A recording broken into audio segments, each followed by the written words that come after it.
Bismillahirrahmanirrahim. Alhamdulillah ala ni'amihi wa fadlih alladhi amarana birridha ala qada'ihi wa ikhtiyarih. Ashhadu an la ilaha illallah wahdahu la sharika lahu fi uluhiyyatihi wa rububiyyatihi. Wa ashhadu anna sayyidana Muhammadan abduhu wa rasuluhu khairu khalqih. Sallallahu wa sallama ala sayyidina wa maulana Muhammadin nuri arsyih wa ala alihi wa ashabihi wa dzurriyyatihi wa atba'ih, amma ba'du. Yang kita hormati dan kita cintai para habaib, para alim ulama, muhibbin, hadirin hadirat rahimakumullah.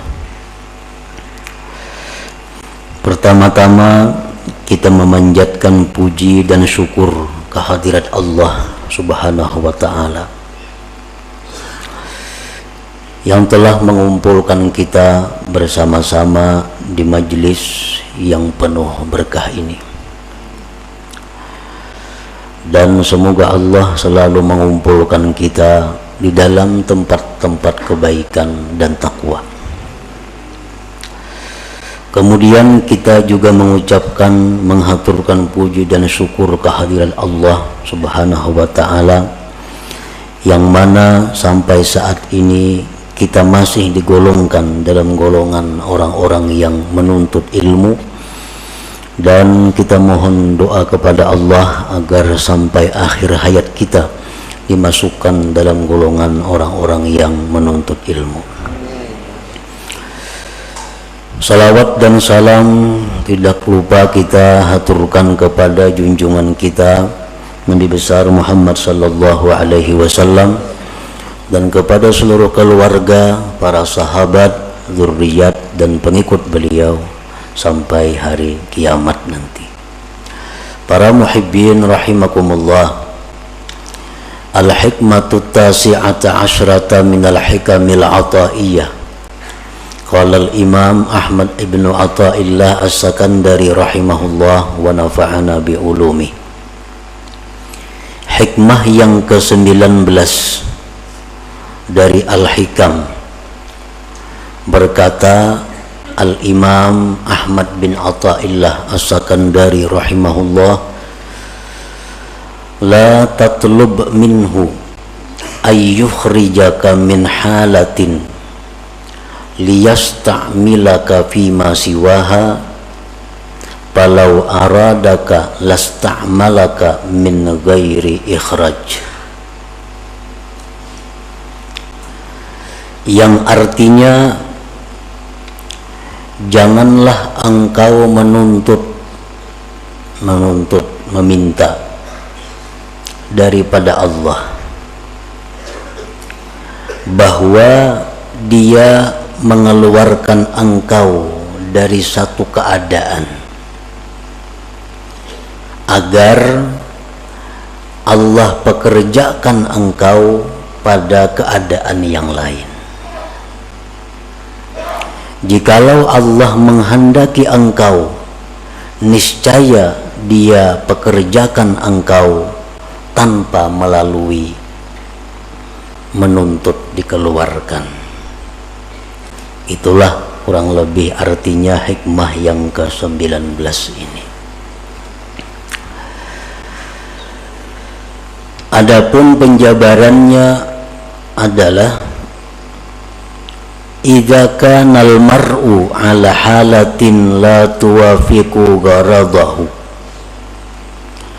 la yanbaghi lahu ay yuridal khuruja minha bi nafsihi bi ay yatluba minhu subhanahu ay yukhrijaha minha li anna hadha min at-takhir 'ala Allah subhanahu wa ta'ala, bal yanbaghi lahu husnul adab ma'ahu wa itharu muradihi ala ikhtiyarihi. Apabila adalah seorang hamba atas satu keadaan yang mana keadaan itu tidak sesuai dengan yang dimaksudnya. Apabila kita berada pada satu keadaan yang kada sesuai dengan keinginan kita, maka tidaklah patut, tidaklah layak bahwa menghendaki seorang hamba tadi keluar dari keadaan itu dengan dirinya sendiri, dengan bahwa dia menuntut dari Allah bahwa Allah mengeluarkannya dari keadaan itu, karena ini merupakan dikti atas Allah Subhanahu wa ta'ala. Bahkan sayogianya semestinya bagi dia berbaik adab beserta Allah dan mengutamakan apa yang dikehendaki Allah atas pilihannya itu sendiri.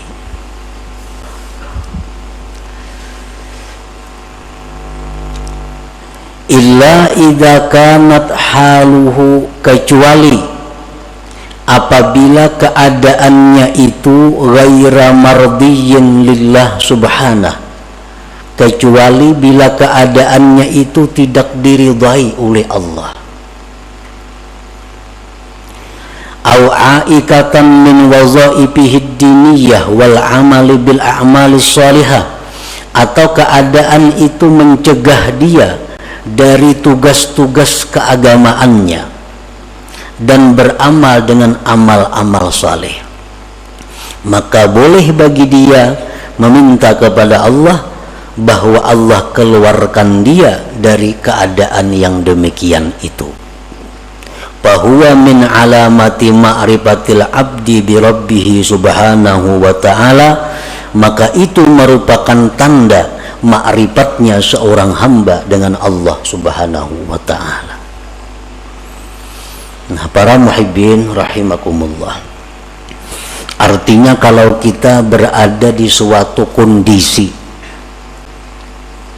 di suatu keadaan, situasi yang tidak sesuai dengan keinginan kita, maka janganlah kita minta kepada Allah bahwa dipindah dari kondisi keadaan itu kepada keadaan lain. Jangan kita minta kepada Allah bahwa kita ini dipindahkan kepada keadaan yang lain, karena itu namanya adalah mendikti atas Allah. Hendaknya kita menerima keadaan itu dan berbaik adab beserta Allah, dan inilah merupakan pilihan Allah yang dia utamakan daripada pilihannya sendiri. Kecuali bila mana keadaan yang dia alami saat itu keadaan yang tidak diridhai Allah, dia berada dalam situasi yang tidak diridhai Allah, atau di dalam situasi keadaan yang mencegah dia melaksanakan tugas-tugas keagamaan atau beramal amal saleh. Nah, maka boleh baginya minta kepada Allah agar dikeluarkan dari situasi itu kepada keadaan yang lain. Nah, itulah tanda orang yang makrifat dengan Allah subhanahu wa ta'ala. Nah, para muhibbin rahimakumullah, secara rinci lagi para ulama menjelaskan, fal arifu billah idza kana a'zab la yatamanna zawaj. Orang yang sudah kenal dengan Allah itu, apabila dia tidak mempunyai pasangan, baik bujang, duda, janda, dia tidak minta kepada Allah agar diberi jodoh. Ini orang yang arif dengan Allah. Ini bujang atau duda atau janda, kada berpasangan lah. Nah itu ngarannya satu keadaan. Ini keadaannya bujang, keadaannya kada belaki, kada begini. Inya kada minta kepada Allah agar diberi jodoh, kada minta.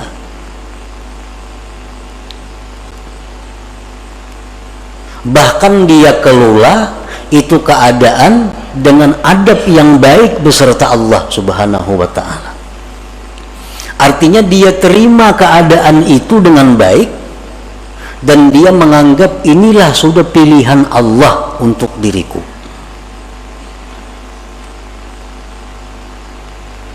Nah, kecuali keadaan itu, keadaan membujang atau kada berpasangan tadi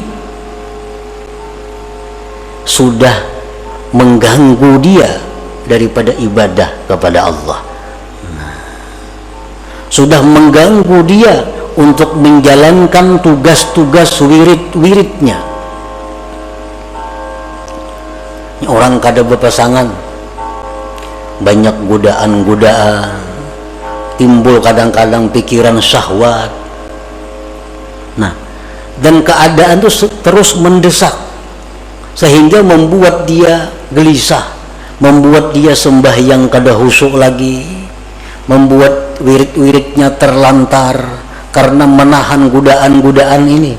Nah, kalau sudah demikian halnya, dia boleh minta kepada Allah agar diberi pasangan hidupnya.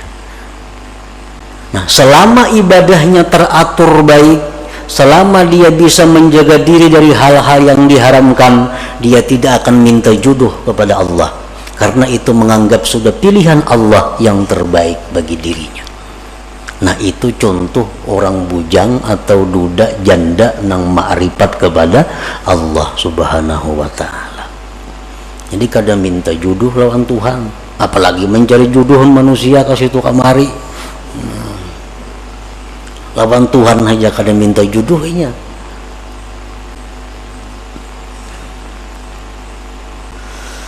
Wa idza kana faqiran la yatamanna al-ghina. Apabila dia dalam keadaan fakir, nah ini orang yang arif dengan Allah, dia fakir, dia kada akan minta kepada Allah kekayaan.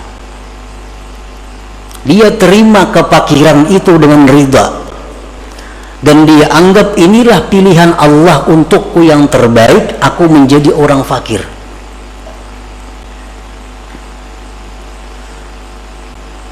Nah, kecuali apabila sudah kefakiran itu membuat dia terganggu ibadah kepada Allah, apabila kefakirannya itu sudah menghalanginya berbuat amal-amal yang saleh, nah maka di saat itu dia bisa memohon kepada Allah agar dipindah daripada orang fakir menjadi orang yang berada atau orang kaya.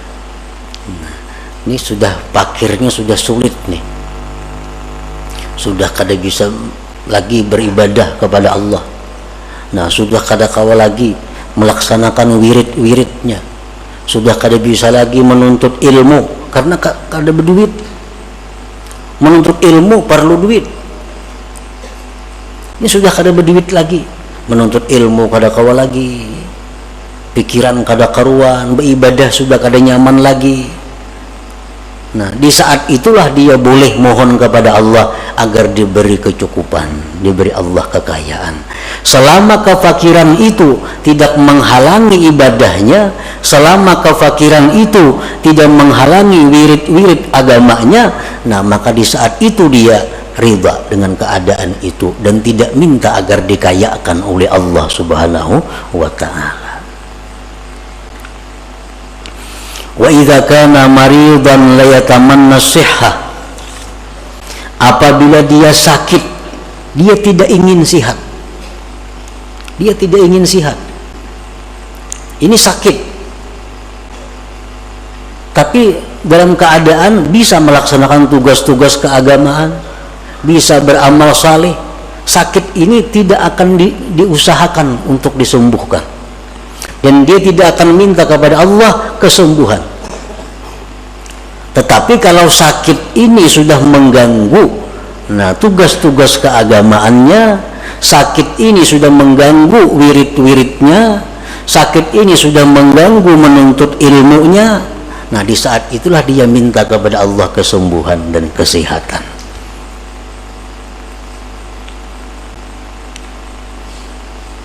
Nah demikian antara lain contoh-contohnya. Kalau kita dalam keadaan dan keadaan itu tidak kita senangi, keadaan itu tidak kita ingini, maka diamlah kita pada keadaan itu, ridhalah pada keadaan itu, jangan minta keadaan lain kepada Allah. Kalau kita masih bisa beribadah kepada Allah, kalau kita masih bisa melaksanakan tugas-tugas keagamaan kita, nah itulah tandanya orang yang ma'rifat dengan Allah subhanahu wa ta'ala.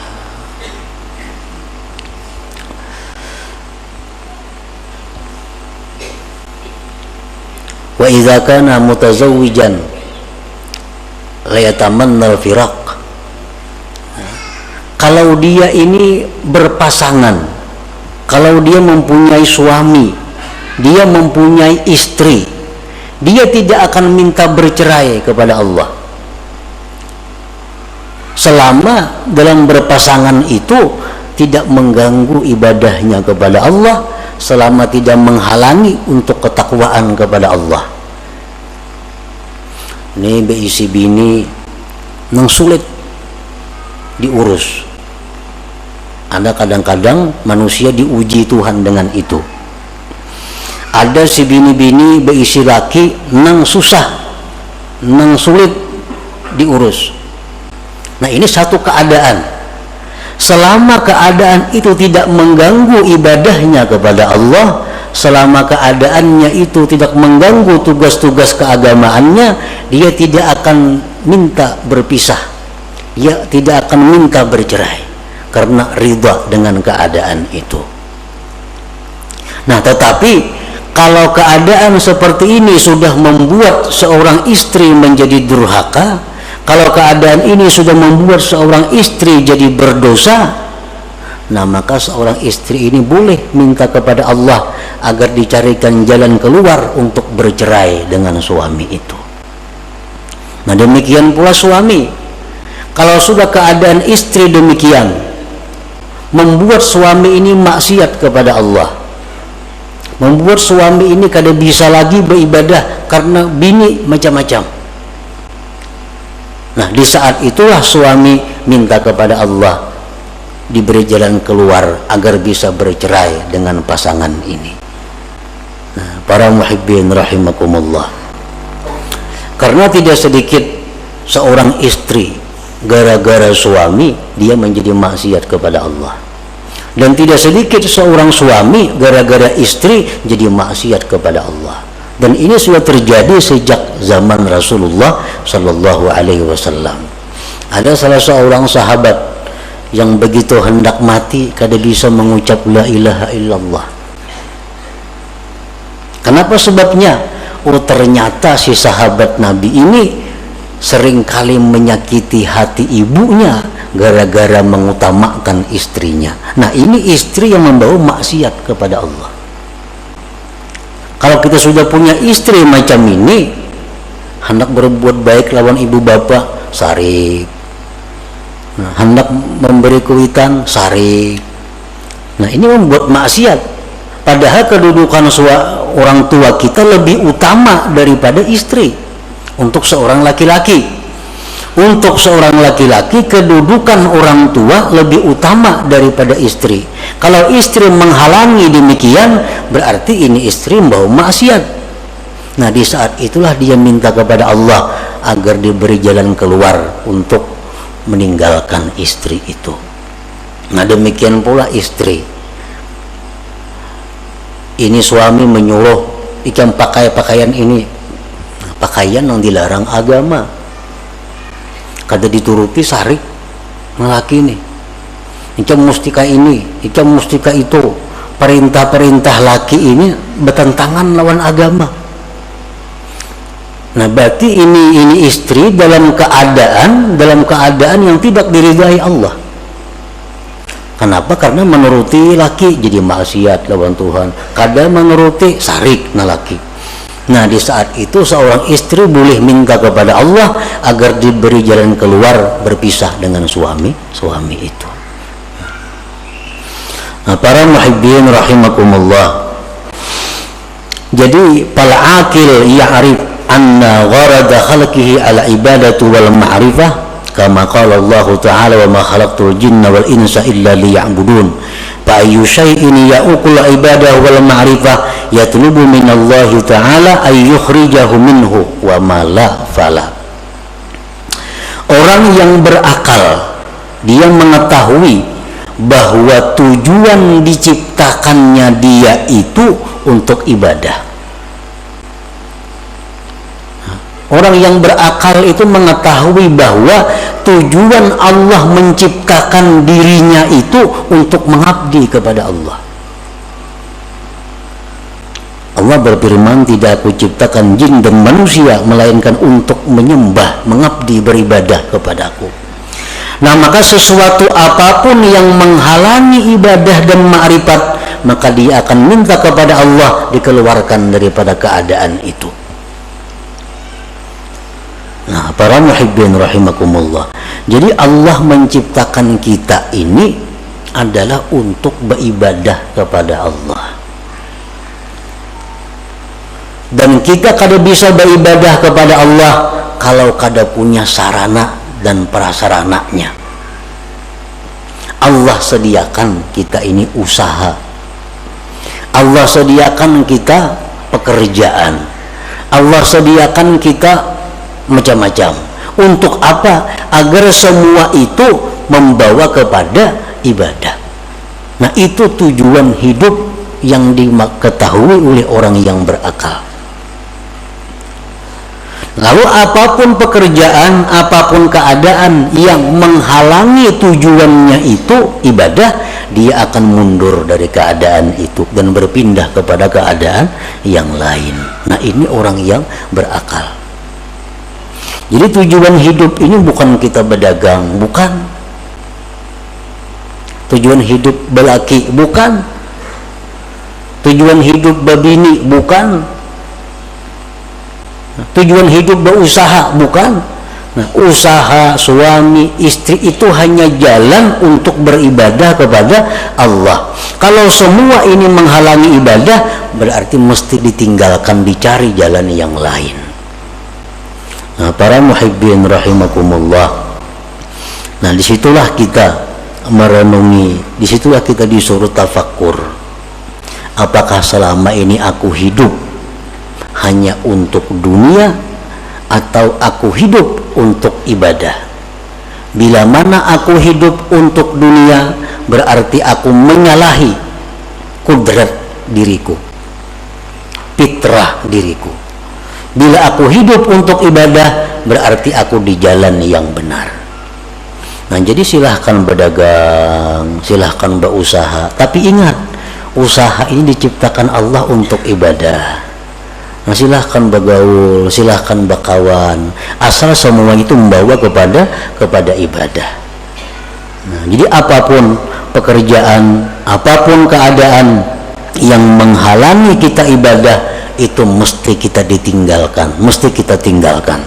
Kalau kita tidak ingin rugi di dunia dan akhirat, jangan sampai kita ini dilalaikan oleh hal-hal yang sifatnya duniawi. Ya ayyuhalladzina amanu la tulhikum amwalukum wala auladukum an dzikrillah wa may yaf'al dzalik fa ulaika humul khasirun.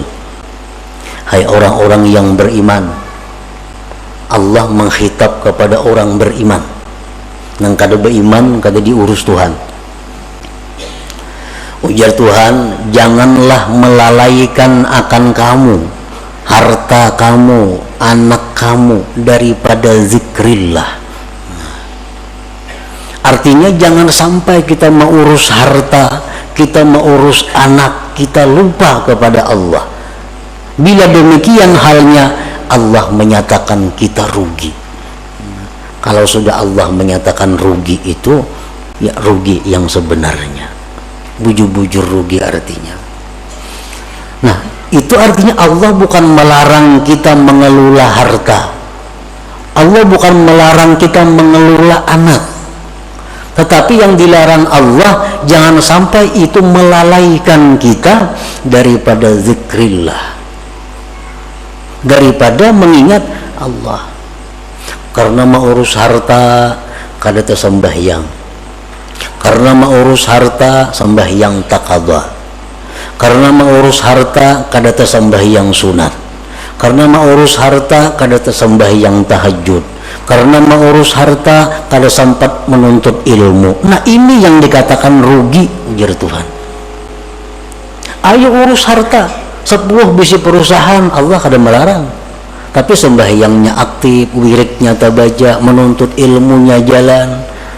Itu yang dimaksud dengan ya ayyuhalladzina amanu la tulhikum amwalukum wala auladukum an dzikrillah.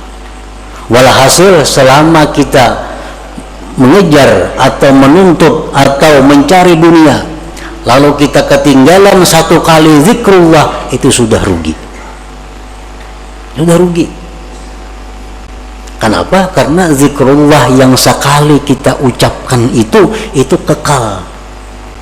Kekal, arti sampai akhirat bisa kita nikmati, bisa kita dapatkan manfaatnya. Sedangkan harta yang kita urus mati-matian ini, begitu kita mati, kita kada akan bisa dapat menikmatinya. Nah, itulah yang dikatakan Nabi Sulaiman alaihissalam. Begitu Nabi Sulaiman ini pawai dengan kekayaan-kekayaannya, rakyat berkata, wah alangkah untungnya Sulaiman, alangkah hebatnya Sulaiman punya harta sedemikian. Sulaiman berkata, wahai rakyat, satu kalimat yang kamu ucapkan subhanallah lebih berharga dari semua yang kumiliki ini. Kenapa sebabnya? Karena subhanallah yang kamu ucapkan itu kekal sampai ke akhirat, kau akan bisa menikmatinya. Sedangkan yang kupunya ini adalah akan hilang binasa begitu aku mati. Nah, jadi artinya berapapun besarnya keuntungan yang kita dapatkan daripada mengejar dunia, tapi kita ketinggalan satu perbuatan taat, itu sudah dikatakan Allah khasirun, rugi. Karena apa? Karena tujuan manusia dicipta untuk taat, bukan untuk mengejar atau mengumpulkan hal-hal yang sifatnya duniawi itu. Nah, para muhibbin rahimakumullah, itulah sebagian dari apa yang dimaksud dalam hikmah yang ke-19 ini. Mudah-mudahan Allah Subhanahu wa taala memberikan taufik hidayah kepada kita sehingga kita bisa mampu mengamalkan apa-apa ilmu yang diberikan oleh Allah kepada kita. Ila hadratin Nabi sallallahu alaihi wasallam. Al-Fatihah.